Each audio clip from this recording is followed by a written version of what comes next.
அதிகாரம் 6.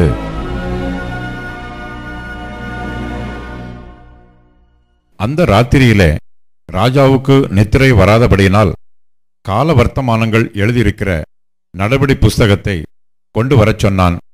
அது ராஜ சமூகத்தில் வாசிக்கப்பட்டது. அப்பொழுது வாசற்காவலாளரில் ராஜாவின் 2 பிரதானிகளாகிய பிக்தானாவும் தேரேசும் ராஜாவாகிய அகாஸ்வேருவின் மேல் கை போட பார்த்த செய்தியை மொர்தெகாய் அறிவித்தான் என்று எழுதியிருக்கிறது வாசிக்கப்பட்டது. அப்பொழுது ராஜா, இதற்காக மொர்தெகாய்க்கு கனமும் மேன்மையும் செய்யப்பட்டதா என்று கேட்டான். அதற்கு ராஜாவை சேவிக்கிற ஊழியக்காரர், அவனுக்கு ஒன்றும் செய்யப்படவில்லை என்று சொன்னார்கள். ஆமான் தான் செய்த தூக்கு மரத்திலே மொர்தெகாயை தூக்கி போட வேண்டும் என்று ராஜாவிடத்தில் பேசும்படி ராஜ அரமனையின் வெளிமுற்றத்திலே வந்திருந்தான். அப்பொழுது ராஜா, முற்றத்தில் இருக்கிறது யார் என்று கேட்டான்.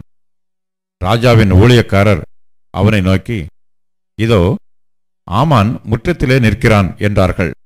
ராஜா, அவன் உள்ளே வரட்டும் என்றான். ஆமான் உள்ளே வந்தபோது ராஜா அவனை நோக்கி, ராஜா கனம் பண்ண விரும்புகிற மனுஷனுக்கு என்ன செய்யப்பட வேண்டும் என்று கேட்டான்.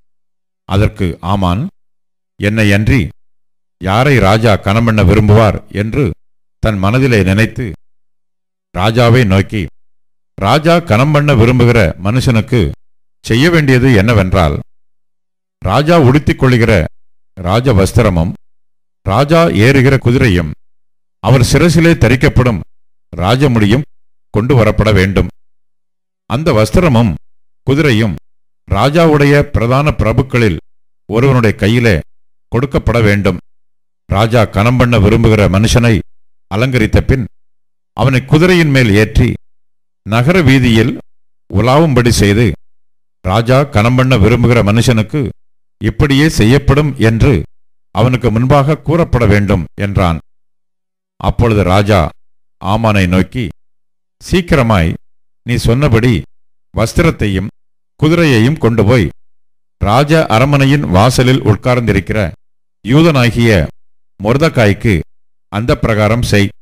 நீ சொன்ன எல்லாவற்றிலும் ஒன்றும் தவறாதபடி பார் என்றான்.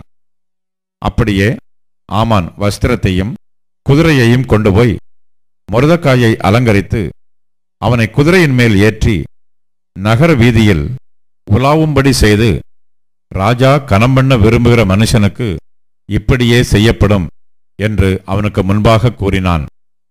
பின்பு மொர்தெகாய் ராஜாவின் அரமனை வாசலுக்கு திரும்பி வந்தான். ஆமானோவென்றால் சஞ்சலப்பட்டு முக்காடிட்டு கொண்டு தன் வீட்டுக்கு தீவிரித்து போனான்.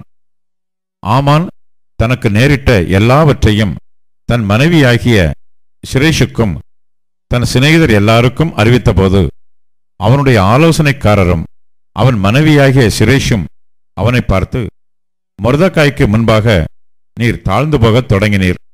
அவன் யூத குலமானால் நீர் அவனை மேற்கொள்ளாமல் அவனுக்கு முன்பாக தாழ்ந்து போவது நிச்சயம் என்றார்கள்.